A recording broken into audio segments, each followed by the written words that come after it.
La destruction du bateau Lavoir fut un choc pour la communauté des artistes de Montmartre. C'est que l'atelier est non seulement un outil de travail, mais également un espace de création. Pour l'artiste peintre Philippe Pasqua, il s'agit d'un lieu un peu sacré, qu'il convient d'apprivoiser, surtout au début, quand les murs vides confrontent l'artiste à la panique de la page blanche. On ne sait pas où commencer en fait, on ne connaît pas le lieu, donc on ne sait pas sur quel mur on va pouvoir peindre, si on s'appuie à des murs, si c'est des chevalets, ben on ne sait pas où les mettre, si c'est des verrières comme ça, on ne sait pas comment la lumière va rentrer, quel mur. Puis donc on s'en aperçoit petit à petit, et puis quand on arrive, c'est vide. Là on le voit, c'est plein, mais quand on arrive, c'est vide, et puis c'est vide et il y a des tableaux blancs. Donc c'est pas évident. Un atelier, c'est aussi un lieu intérieur, c'est son propre cerveau, où on a besoin d'être seul à l'intérieur parce que c'est une relation tellement intime avec soi-même. C'est un monde, on crée un monde dans ce monde en fait. Voilà, il y a tout ce qu'on aime, c'est là-dedans. Il faut que voilà, on bouge, il faut qu'on s'y sente bien. J'ai pas besoin de sortir, je peux rester comme ça enfermé. À la limite, on n'est pas obligé de sortir pour. Il y a tout dans l'atelier. Pour moi, c'est important que mon lieu de travail soit proche de mon lieu de vie, à vrai dire. Parce que je peux aller quand je veux dans mon atelier. Il y a des choses que je ne comprends pas, j'y retourne et puis je vais essayer de les résoudre. Moi, j'aime avoir plusieurs tableaux à la fois, plusieurs choses à regarder, plusieurs trucs à penser. C'est bien aussi. Ouais. Un tableau que je commence, j'en commence un autre, peut me permettre de finir le premier. J'ai fait des choses, une gestuelle qui apparaît ou des couleurs d'un coup comme ça et qui me permettent de finir le premier alors que c'était pas... voilà, ouais, ils peuvent dialoguer entre eux, oui, bien sûr. À chaque grand courant de l'histoire correspond un quartier de Paris. Dégoûté par le folklore artistique qui se développe sur la butte, Picasso quitte Montmartre et s'installe en 1910 dans le nouveau quartier à la mode, Montparnasse. Le Montparnasse d'alors n'a rien à voir avec celui d'aujourd'hui, où se dresse l'immense tour à la manière d'un phare d'Alexandrie. Il a fallu d'ailleurs détruire plus de 500 ateliers d'artistes avant d'entamer sa construction. Pour se faire une idée du visage de l'ancien Montparnasse, il faut se rendre avenue du Maine, dans une impasse, où se trouvait entre 1912 et 1929 l'Académie Vassiliev. Boursière de la Tsarine, Marie Vassiliev avait pendant la Première Guerre mondiale transformé son atelier en cantine pour les artistes en proie à la famine. Pour quelques sous, on pouvait y dévorer une soupe et se réchauffer en se serrant les uns contre les autres.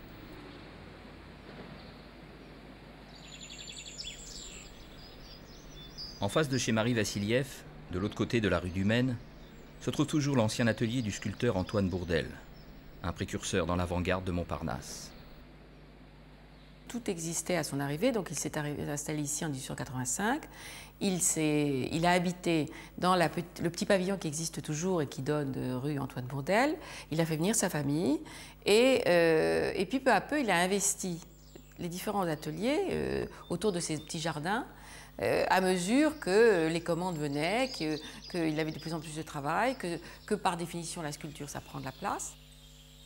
Vous aviez l'atelier dit de peinture où vous trouvez aujourd'hui son lit de repos, où il avait l'habitude de faire la sieste parce qu'en fait il se levait je crois vers 4 h du matin et donc une sieste était bienvenue au milieu de l'après-midi et c'est là où il recevait souvent ses visiteurs.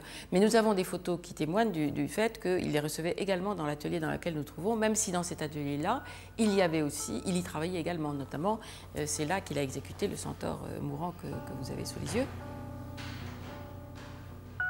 Reconnu mondialement comme le pays des peintres, Montparnasse attire une nouvelle génération d'artistes, comme le sculpteur d'origine russe Ossip Zadkine qui y débarque au tournant des années 1920. À l'instar de Modigliani ou de Soutine, Zadkine a dû suivre le parcours du combattant artistique, avant de trouver son havre de paix au 100 rue d'Assas.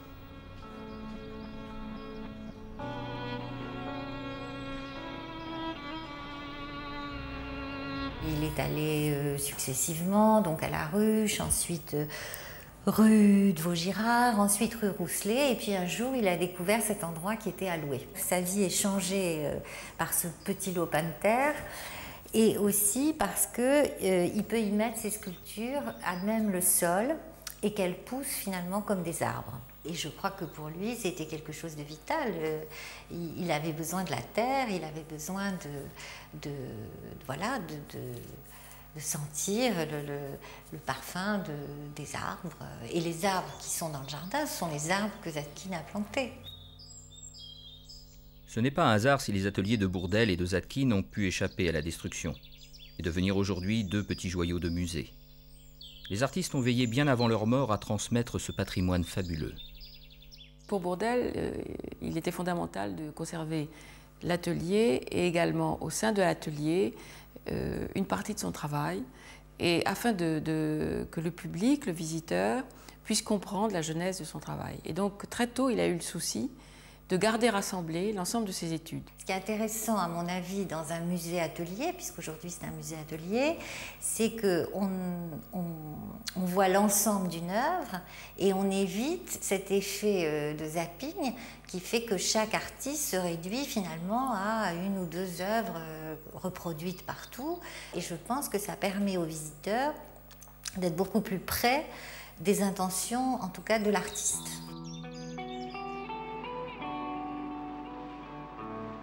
Situé dans le 16e arrondissement de Paris, l'atelier du sculpteur Henri Bouchard a pu être conservé en l'état jusqu'en 2007, date à laquelle il a fermé. Monsieur, bonjour madame, venez voir. Pour cette ultime visite, son fils, François Bouchard, nous fait ressentir la vie et le travail de son père dans l'atelier. C'est l'atelier du sculpteur. Pour lui, en fait, rien n'a jamais changé. La maison existait déjà, mais il l'a fait aménager par un ami architecte. Ma mère peintre, elle travaillait dans son atelier là-haut. Et lui, il a fait construire cet atelier exprès pour lui. Construit en 1924, l'atelier d'Henri Bouchard mesure 160 mètres carrés et possède une hauteur de 8 mètres sous plafond. Contrairement aux autres ateliers, un détail retient l'attention. On peut remarquer qu'il a fait peindre ses murs jusqu'à une certaine hauteur. Parce que lui, il travaillait en terre glaise, d'argile. C'est facile à travailler, c'est mou, il faut le mouiller tous les jours pour ça. Mais il ne faut surtout pas le laisser sécher. Après ça, c'est moulé en plâtre. Mais un plâtre blanc sur un mur blanc, ben, on ne le voit pas bien. C'est pour ça qu'il a fait peindre ses murs jusqu'à un certain niveau, de façon à ce qu'on voie mieux les plâtres blancs sur un fond coloré. Sculpteur réputé pour ses médailles et ses monuments aux morts, il acquiert dans les années 1930 une certaine renommée.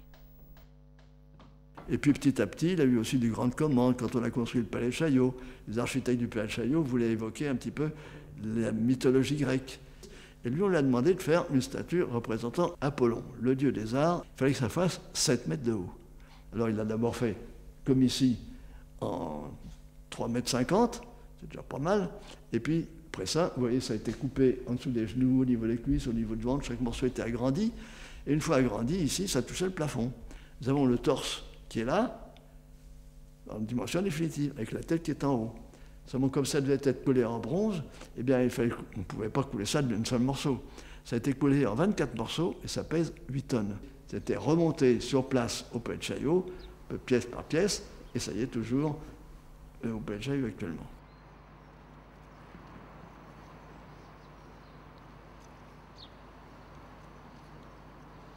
Selon les vœux de M. Bouchard, rien n'a bougé depuis la disparition de son père en 1960. Les outils attendent toujours d'être saisis par la main du maître. La planche à clous servant à élaborer les moules en plâtre, les statues de glaise, les burins et les maillets, tout est resté en place. En fait, c'est tout le processus de création que l'on découvre ici. Mais il est des secrets que seule la fréquentation de l'artiste peut nous faire découvrir. Ainsi, la manière dont Henri Bouchard élaborait une statue ou croquait le visage de son fils. Il avait une excellente mémoire visuelle. Quand il a fait mon portrait, moi, son fils, eh bien, je me rappelle très bien qu'à table, pendant le dîner, il me regardait comme ça, directement. Moi, ça m'énervait un petit peu étant gosse, mais c'était simplement pour fixer. Et j'ai pratiquement pas posé quand il a fait mon portrait.